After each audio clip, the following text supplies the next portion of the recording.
கற்பூர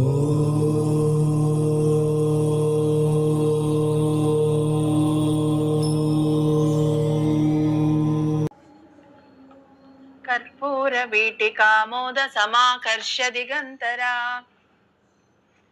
கற்பூர, பச்சை கற்பூரம், லவங்கம், குங்குமப்பூவு, ஜாதி பத்திரி, இந்த மாதிரி விஷயங்களோட அம்பாள அந்த வெத்தலை பாக்குல அந்த சுத்தி இந்த விஷயங்கள் எல்லாமே அம்பாள் வந்து ஆமோதம் அம்பாளுக்கு ஆமோதம் கொடுக்கும்போது அந்த அம்பாள் அது வந்து சாப்பிட்டுட்டே இருக்கும்போது வரக்கூடிய அந்த ஸ்மெல்லு அந்த அளவுக்கு அந்த பச்சை கற்பூரம், ஜாஜி பத்திரி, இந்த விஷயங்கள் எல்லாம் அந்த ஸ்மெல் வரும்போது அந்த திக்குங்களே வந்து 8 திசைகள் இல்லையா, அந்த 8 திசைகளும் வந்து அம்பாளோட அந்த ஸ்மெல்லு வந்து எங்களுக்கும் கூட வேணும், நாங்களும் வந்து அதை அனுபவிக்கணும், அதை ஆகர்ஷணம் பண்ணிக்கணும். ஏன்னா அம்பாள் பார்த்தாலே நம்ம அம்பாள் மாதிரி இருக்கணும், அம்பாளோட அழகு மாதிரி இருக்கணும், அம்பாளோடைய சுவாசம் மாதிரி இருக்கணும் அப்படின்னு நம்ம நினைப்போம் இல்லையா, அம்மா மாதிரியே நாங்களும் இருக்கணும் அப்படின்னு நினைப்போம் இல்லையா. அந்த மாதிரி அந்த 8 திசைகளும் அந்த ஸ்மெல்லுக்காக அம்பாளோட அந்த ஸ்மெல் அந்த வாயில போட்டுக்கிற அந்த ஸ்மெல்லுக்காக 8 திசைகளும் அம்பாளை சுத்தி வந்து எங்களுக்கும் அந்த அந்த ஸ்மெல் வந்து ஆகர்ஷணமாகணும், நாங்களும் அந்த அளவுக்கு அம்பாளோட அந்த விஷயங்களை நாங்களும் வந்து உள்ள போனோம் அப்படின்னு சொல்லிட்டு அந்த 8 திசைங்களும் வந்து ஆசைப்படுது அப்படின்ட்டு அர்த்தம். சல்லாப மாதுரிய வினிர்பர்சித கச்சபி. நிஜ சல்லாப அப்படின்னா சரஸ்வதியோட வீணை பேரு, சரஸ்வதி அம்பாளோட வீணை பேரு வந்து கச்சபி அப்படின்னு பேரு.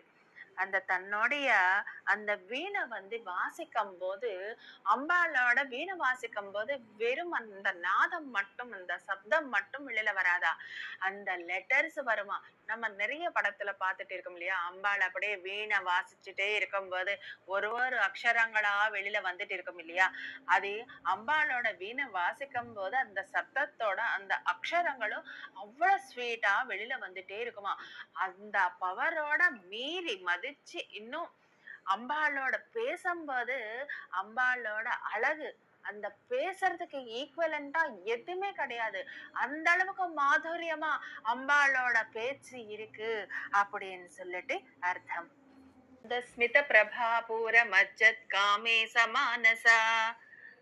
அந்த மந்த ஸ்மிதம் அம்பாளோட அந்த சிரிப்பு, மெய்மருந்த சிரிப்பு, அந்த புன்னகையோட சிரிப்புல வந்து அந்த காமேஸ்வரனே முழுங்கடிச்சிட்டு இருக்காராம் அம்பாளோட சிரிப்புல.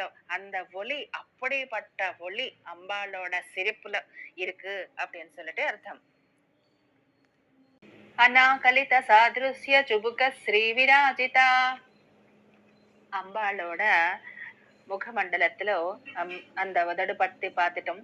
அதுக்கு கீழே இருக்கிற அப்படின்னா தாடை, அம்பாளோட தாடை பத்தி நம்ம சொல்றோம். அந்த தாடை எப்படின்னா அந்த அளவுக்கு அழகா இருக்கா, வர்ணிக்க முடியாத அளவுக்கு. அந்த பாஷையே இல்ல, அந்த வார்த்தைகளே இல்ல, எதை வச்சு கம்பேர் பண்ணி அம்பாளோட அந்த தாடை வர்ணிக்கணும் அப்படின்னா அந்த அதுக்கு ஈக்குவலண்டா எந்த வார்த்தைகளும் இல்ல அப்படின்னு சொல்லிட்டு வசஞ்ஞாதி வாக்தேவத்தங்களே அப்படியே ஆச்சரியமா பார்த்துட்டு இருக்காங்களா. அம்பாளுக்கு இந்த இந்த தாடையோட எதை வச்சு நம்ம கம்பேர் பண்ணி அழகு வந்து நம்ம ரசிச்சு சொல்லணும், அந்த வார்த்தைகளே இல்லையேன்ட்டு வாக்தேவத்தங்களுக்கே வார்த்தை இல்லாம நின்னுட்டு இருக்காங்க அப்படின்னு சொல்றாங்க. காமே சபத்த மாங்கல்ய சூத்திர சோபித கந்தரா. அந்த காமேஸ்வரனால கட்டப்பட்ட மாங்கல்யம், மாங்கல்ய சூத்திரம், மங்கள சூத்திரம் அப்படின்னு சொல்லுவாங்க.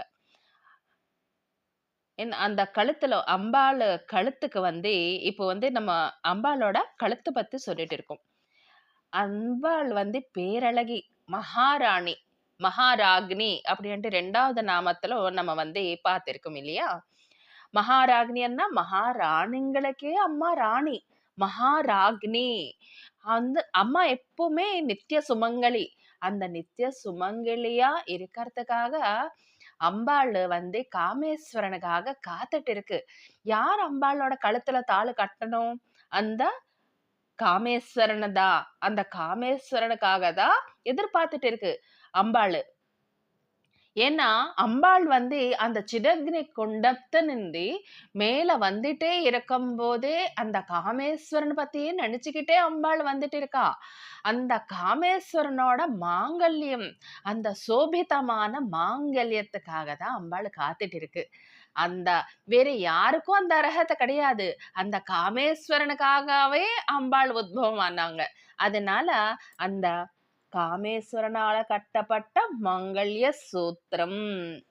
அழகா தெரியற கழுத்து. அந்த அந்த மாங்கல்ய சூத்திரத்தினால அழகா தெரியுது அம்பாளோட கழுத்து. எப்பவுமே நித்திய சுமங்கலி அம்பாளு. அதனால அந்த அம்பாளுக்கு நம்ம எல்லாரும் கூட கையெடுத்து நமஸ்காரம் பண்ணி, அந்த நித்திய சுமங்கலியா நம்மள எல்லாரும் கூட ஆசீர்வாதம் பண்ணம்மா அப்படின்ட்டு வேண்டிக்கலாம். இதோட இந்த சாப்டர் இங்க முடியுது. நெக்ஸ்ட் எபிசோட்ல நம்ம வந்து இன்னும் அம்பாளோட பத்தி பேசலாம்.